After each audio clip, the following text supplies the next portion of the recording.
Hello नमस्कार मित्रों, मैं हूं भूपेंद्र सिंह राठौर। बोल बागेश्वर धाम सरकार की जय।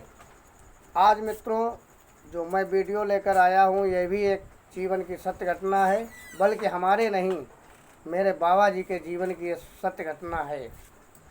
मित्रों, हमारे बाबा जी स्वर्गीय श्री हाकिम सिंह राठौर जी ने 3 नौकरियां सरकारी की हैं।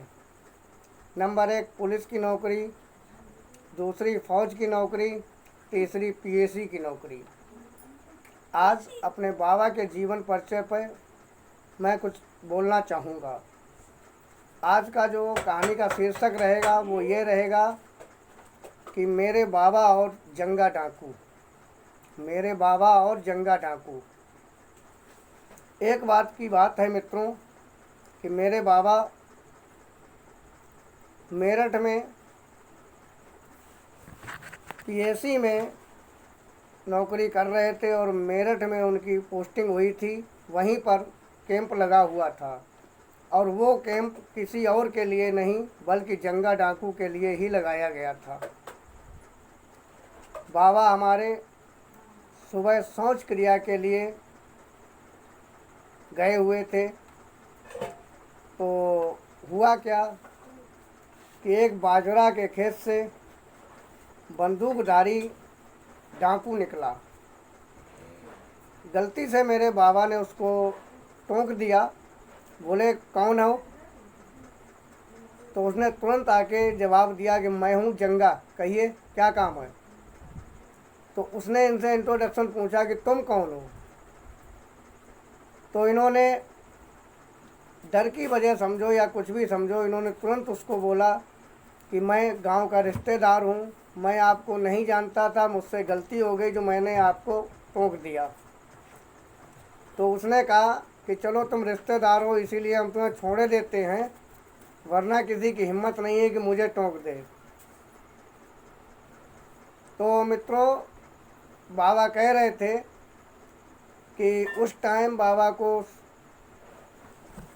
जो कहना चाहिए शौच के लिए गए हुए थे, प्रेशर भी बन रखा था उनका। लेकिन जब उनकी जंगा से मुलाकात हुई, जंगा डाकू से, तो पता ही नहीं लगा कि उनकी लेटरिन कहाँ गायब हो गई। उन्होंने वहीं लोटा का पानी फैला दिया और कैंप वापस लौट आए।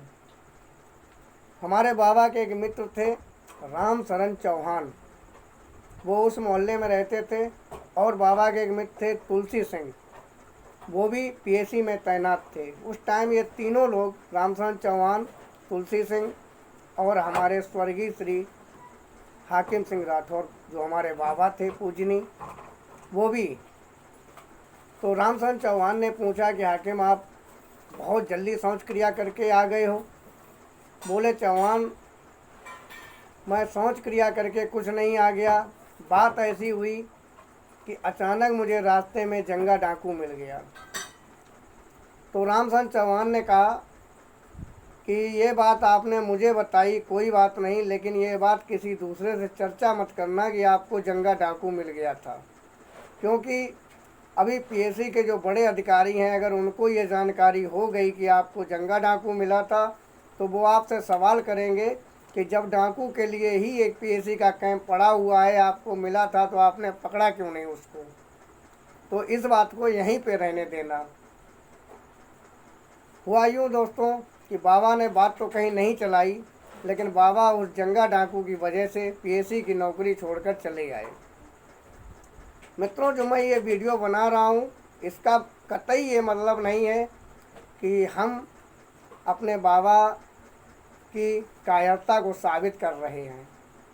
मैं अपने बाबा की कायरता को साबित नहीं कर रहा हूँ, क्योंकि मेरे पूजनी बाबा भगवान के बहुत बड़े भक्त थे, रामायण पाठी थे। प्रतिदिन वो नहाकर, जब तक रामायण नहीं पढ़ते थे तब तक वो भोजन ग्रहण नहीं करते थे। वो बहुत सीधे साँचे थे। उन्होंने जीवन में कभी भी, गांव में भी किसी से कभी लड़ाई नहीं लड़ी, वो वहाँ से चले आए। तो मित्रों, हमारा कहने का भाव ये है कि मेरे बाबा जो एक जंगा डाकू की वजह से पीएसी की नौकरी छोड़कर चले आए, तो क्या गांव में आने के बाद उनको मौत नहीं आई? मित्रों, चाहे जंगा डाकू हो, उससे लड़ना पड़ता या कुछ भी करना पड़ता। मौत तब भी आनी थी, और जो बाबा घर चले आए उसके बाद क्या बाबा मौत से बच गए। आखिर एक दिन बाबा को मौत ने अपना ग्रास बना ही लिया। तो इस कहानी द्वारा हम कुछ लोगों को मैसेज देना चाहते हैं, खासकर अपने आर्मी के भाइयों को जो देश की रक्षा के लिए सीमा पर तैनात रहते हैं। उन भाइयों को मैं ये कहना चाहूँगा कि मौत जब आनी होगी तभी आएगी, इसलिए डरना किसी से नहीं चाहिए। चाहे मौत ही क्यों ना आके सामने खड़ी हो जाए, फिर भी मौत से डटकर मुकाबला करना चाहिए। शायद कहीं मौत ही अपना रुख बदल दे और आपको ना आए। मित्रों, मैंने इंटर में एक कहावत पढ़ी थी कि cowards die many time before death but braves die once time for death.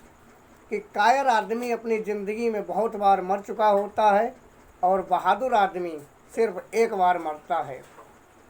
तो इसीलिए ये संदेश मेरा सिर्फ फौजी भाइयों के लिए ही है।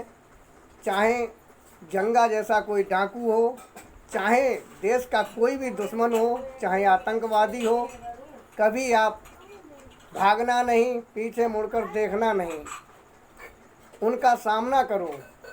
ईश्वर ने जब भी आपकी जिस जगह मौत लिखी होगी वहीं होनी है, क्योंकि महाराज भर्तृहरि ने अपनी नीति में लिखा है कि ईश्वर की गति ईश्वर जाने और न जाने कोई, जो कुछ लिखी विधाता ने राई रत्ती कमना होई।